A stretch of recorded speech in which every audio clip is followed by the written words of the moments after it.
RCP Notícias.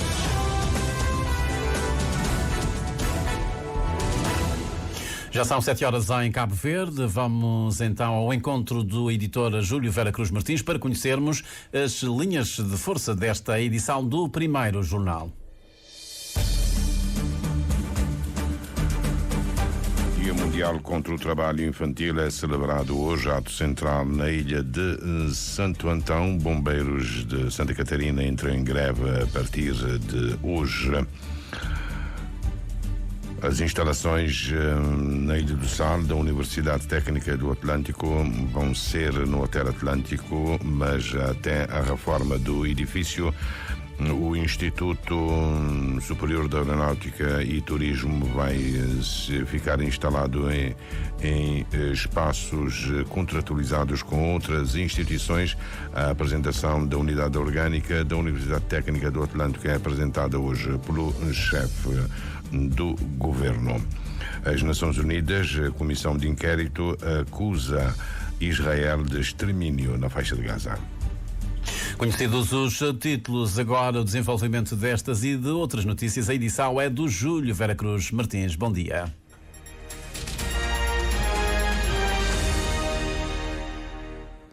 Votos renovados de bom dia, gratos pela preferência que nos dá. Para além das ondas, o legado de um visionário é o título de um livro do escritor Evel Rocha e que é dado à estampa hoje à tarde na cidade de Santa Maria, na Ilha do Sal. É o próprio autor a esclarecer que o romance tem como personagem central o empresário Paton Lobo. Não é uma entrevista, não é uma biografia de fundo, mas é um livro inspirado na vida desse senhor, desse empresário, desse ativista cultural, deste homem que, num certo sentido, tem marcado a vida salense em todo o sentido, longitudinalmente, transversalmente. Tem sido um homem com um percurso bastante assinalável, seja em termos empresariais, que é o ramo que ele segue, seja como cidadão, com grandes feitos e com iniciativas que até hoje perduram no tempo e tem demonstrado também esse amor especial para a Ilha do Sal. A partir desses ingredientes, tive a ideia de inspirar na vida dele, portanto, os fatos são reais, mas escrevendo de forma que o livro não seja apenas uma biografia ficcional, mas que seja também uma peça literária. Juntando essas duas coisas, fundindo com a história interessante e instigante também deste senhor, achei matéria suficiente para dar corpo a essa narrativa. O romance tem como cenário principal Palha Verde, onde nasceu Paton Lobo, Palha Verde que se situa no meio da ilha, entre Espargos e Santa Maria.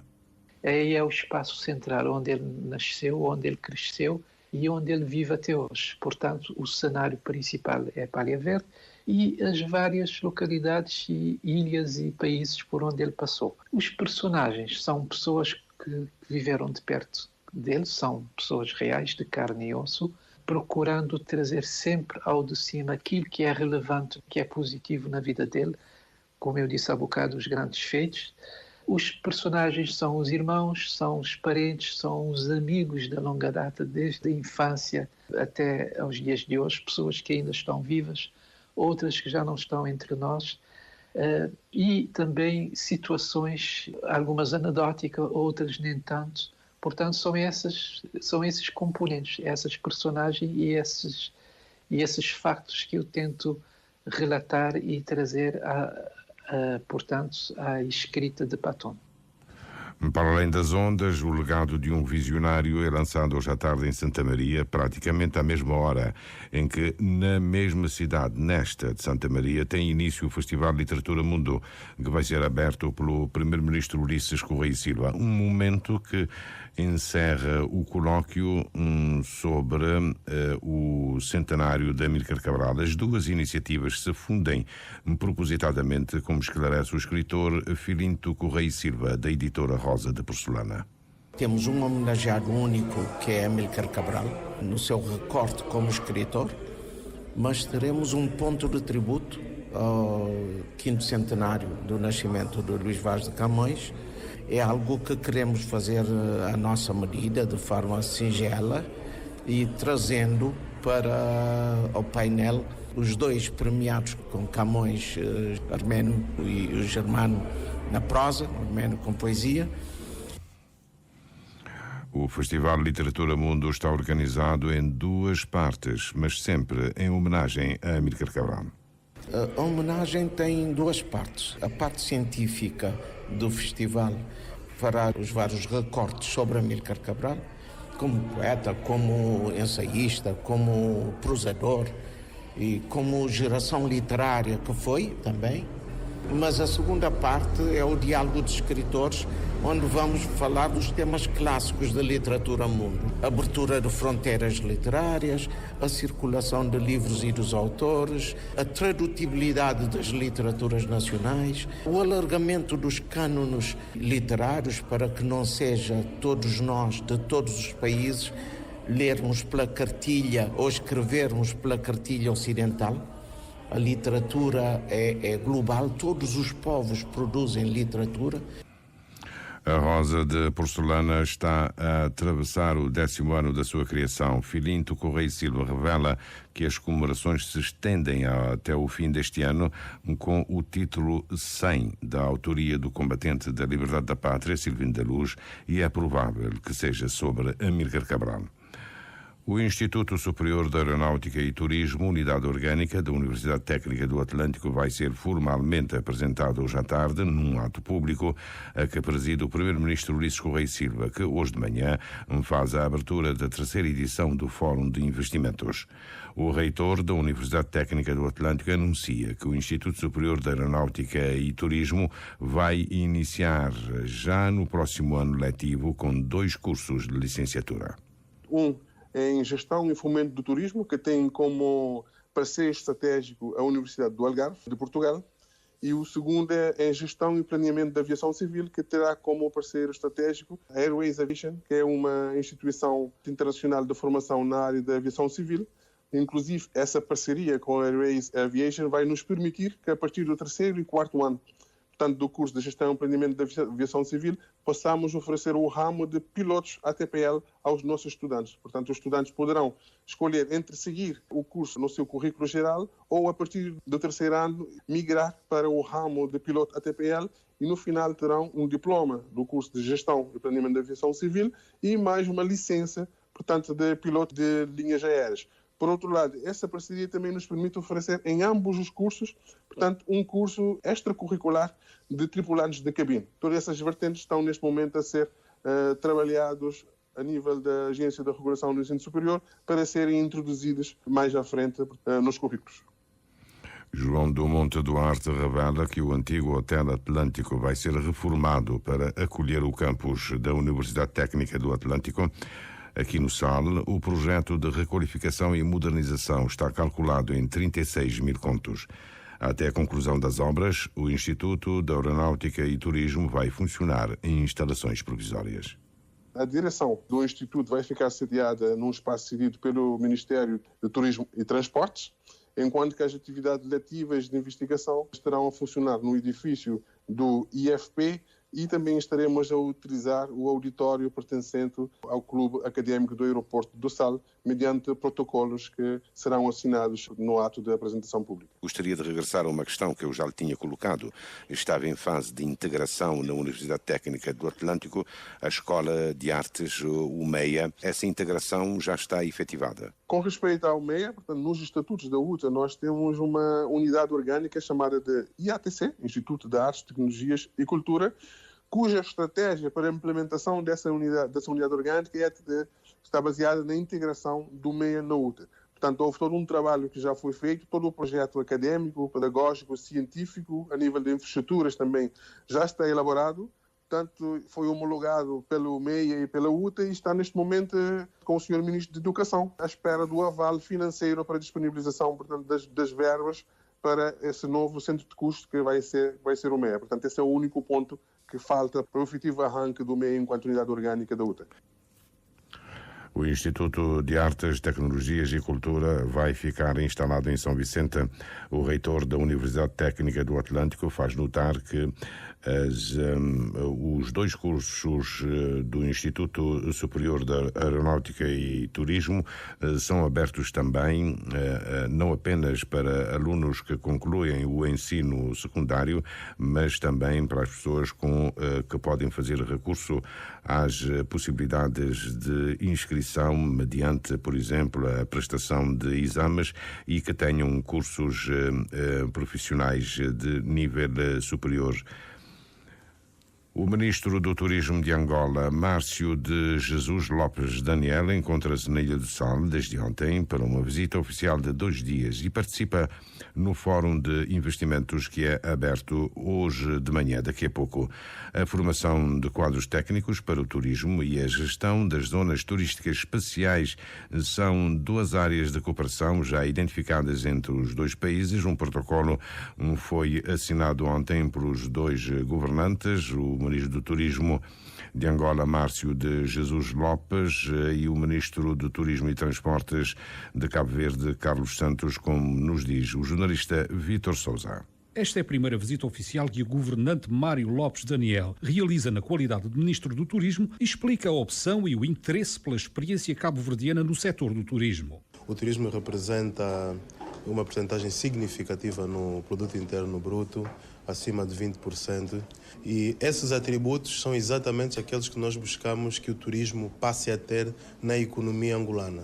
Dali que vir e ouvir e perceber quais são os grandes segredos que estão por detrás do sucesso de Cabo Verde no que ao turismo diz respeito, foi o grande mote da nossa visita. Um dos aspectos que despertou o interesse como área potencial de cooperação é a formação técnica de quadros para o setor turístico, nomeadamente a nível da formação de formadores. O crescimento que deveremos esperar em Angola na atração de novos turistas tem que ter uma capacidade de resposta na oferta turística de qualidade, e a formação é crítica para esse aspecto.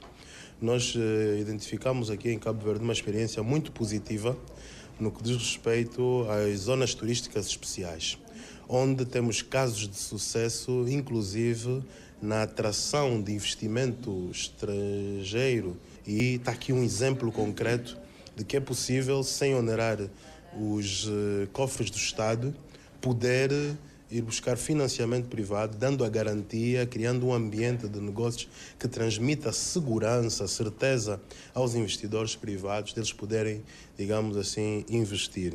Mas para que possa haver uma cooperação efetiva na área do turismo entre Cabo Verde e Angola, é necessário, antes de mais, resolver em Cabo Verde a questão das ligações aéreas, tanto domésticas como internacionais, conforme avançou o Ministro do Turismo e dos Transportes, Carlos Santos. Falamos também na ligação aérea, que é um elemento estruturante para se falar possivelmente no futuro de um turismo entre os 2 países.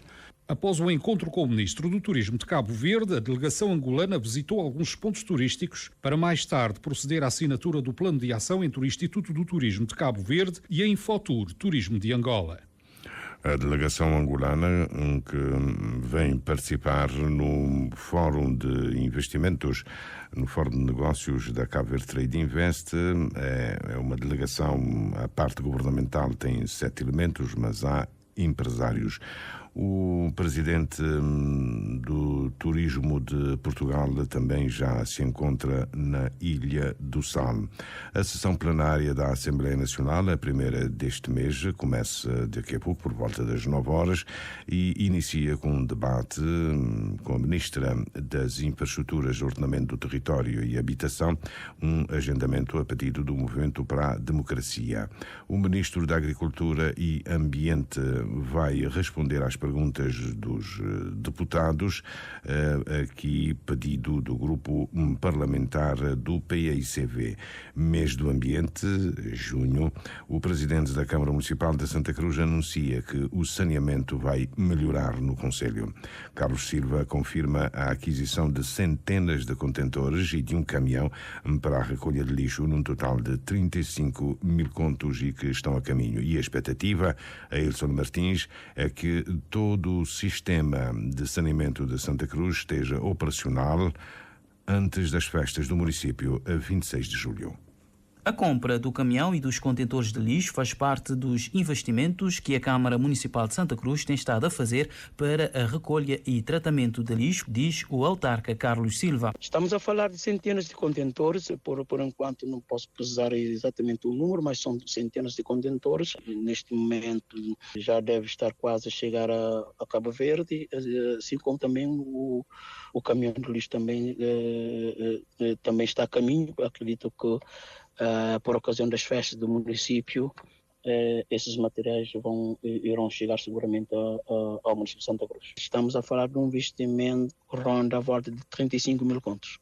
Contentores e outros equipamentos de recolha e tratamento de lixo. Carlos Silva destaca que o maior desafio na preservação do ambiente é a mentalidade das pessoas e ressalta a importância do Centro de Educação Ambiental inaugurado há 2 dias. Diariamente o município está a investir muito dinheiro na recolha e tratamento de lixo, dos resíduos, mas isso não chega, porque claro está que o mais importante é trabalhar a mentalidade das pessoas.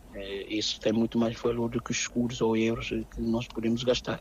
Isso. O mais importante é a educação ambiental, a verdadeira educação ambiental, a literacia ambiental que nós precisamos de investir muito mais nas pessoas. Por isso que temos esse centro e esse centro está vocacionado para isso mesmo. Hoje, o presidente da Câmara Municipal de Santa Cruz, Carlos Silva, recebe o ministro do Mar, Abrão Vicente, para um encontro de trabalho, seguido da entrega de cartões de identificação dos operadores económicos que circulam no cais daquele município. Estamos a falar dos pescadores, das peixeiras e de todos os que circulam no nosso cais de pesca, um cartão de identificação para podermos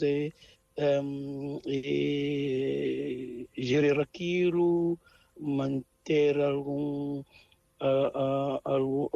controle, sobretudo de segurança.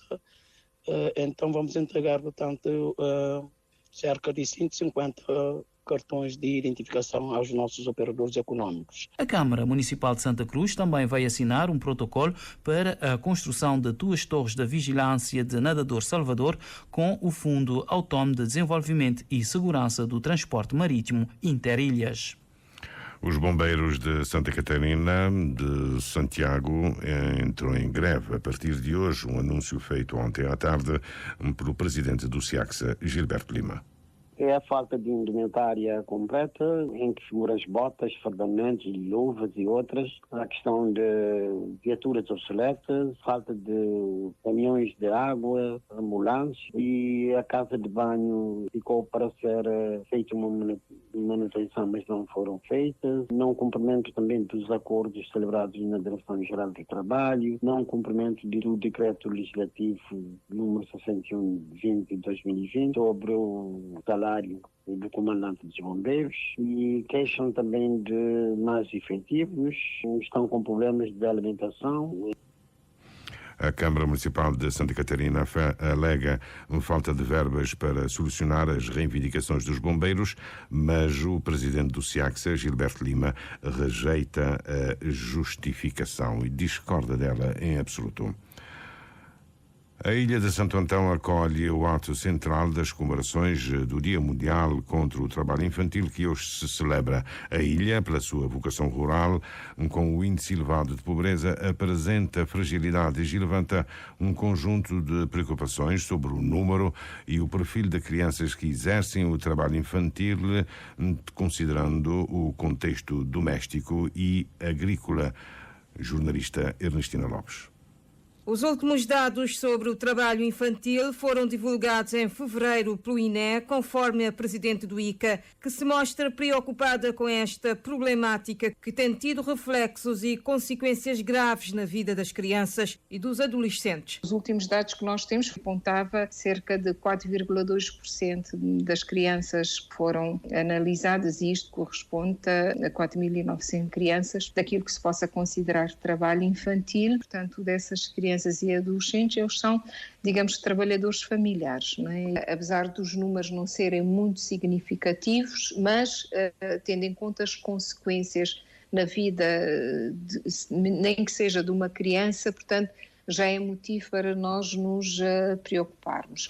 Zaida Freitas chama a atenção a todos os que fazem parte ao sistema de proteção da criança e do adolescente para promoverem sempre que possível ações de sensibilização para esta causa. É um processo que leva seu tempo, então é preciso que, juntamente com outros parceiros, mas o Ministério da Educação aqui tem um papel extremamente importante, porque a maioria desses miúdos estão na escola, não é? E, portanto, nós temos que fazer ações de sensibilização juntamente à comunidade, junto aos familiares, sendo certo que nós não conseguimos entrar, portanto, a casa das pessoas, das famílias. O inquérito aponta ainda que as crianças do meio rural têm uma maior probabilidade de virem a exercer trabalho infantil do que as do meio urbano, daí a escolha de Santo Antão para o ato central, conforme nos dá conta Zaida Freitas. Por esta questão cultural que ainda está muito presente e porque há efetivamente uma maior probabilidade das crianças que vivem, portanto, numa ilha agrícola, virem a trabalhar, portanto, a exercer o trabalho infantil, sobretudo nessas áreas, não é? O trabalho infantil em Cabo Verde ainda é pouco denunciado, diz Zaida Freitas, que apela à colaboração de todos para esta problemática. 8 denúncias que se enquadram dentro desta problemática. O que quer dizer é que, se calhar, as pessoas ainda não associam muito esta situação como sendo uma violação dos direitos das crianças. Para marcar a efeméride, o ICA promove hoje em todo o país uma operação Stop sob o lema Transformar em ação os nossos compromissos. Vamos acabar com o trabalho infantil. Responsabilização parental, a perspectiva histórica e de mudança, tema de um encontro promovido pelas aldeias infantis de Cabo Verde, as de São Vicente, um encontro que teve lugar ontem à tarde. Reportagem a Arnaldo Borges.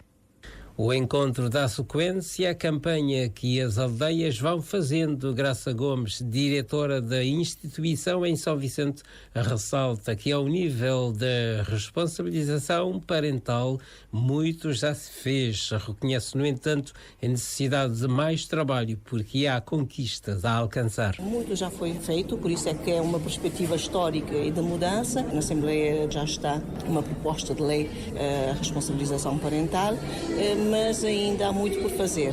Ainda nós sentimos no nosso dia-a-dia a irresponsabilidade dos pais.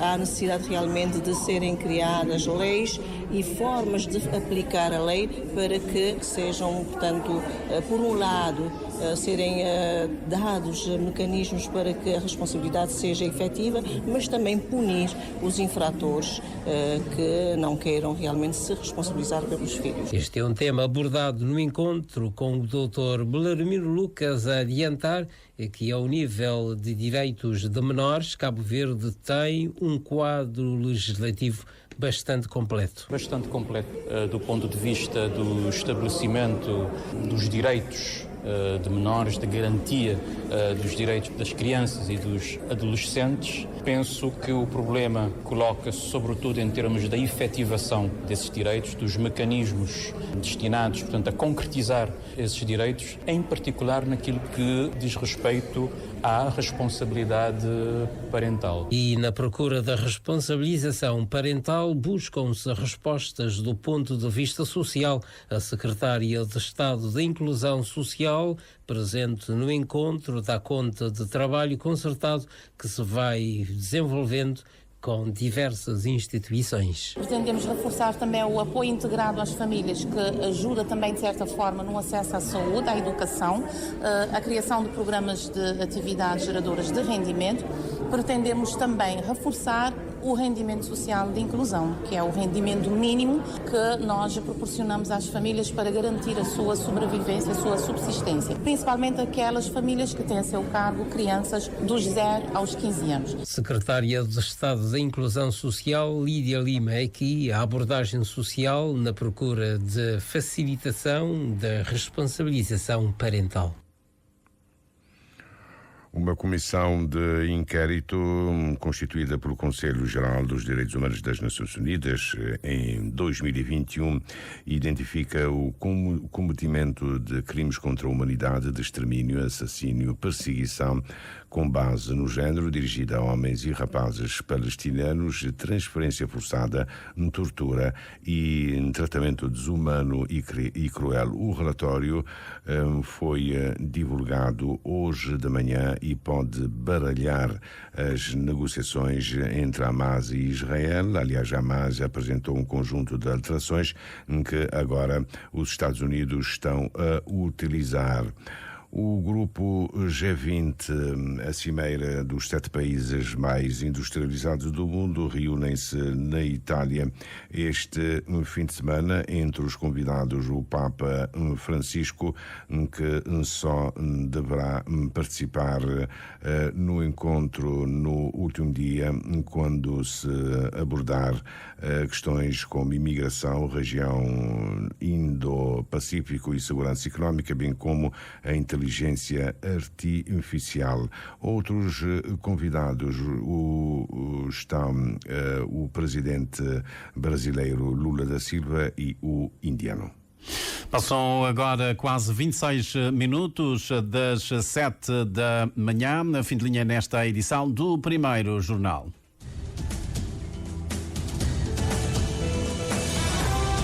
Mais informações em www.rtc.cv e na aplicação RTC Mobile. RCV, o rigor da notícia e o melhor da informação a cada hora.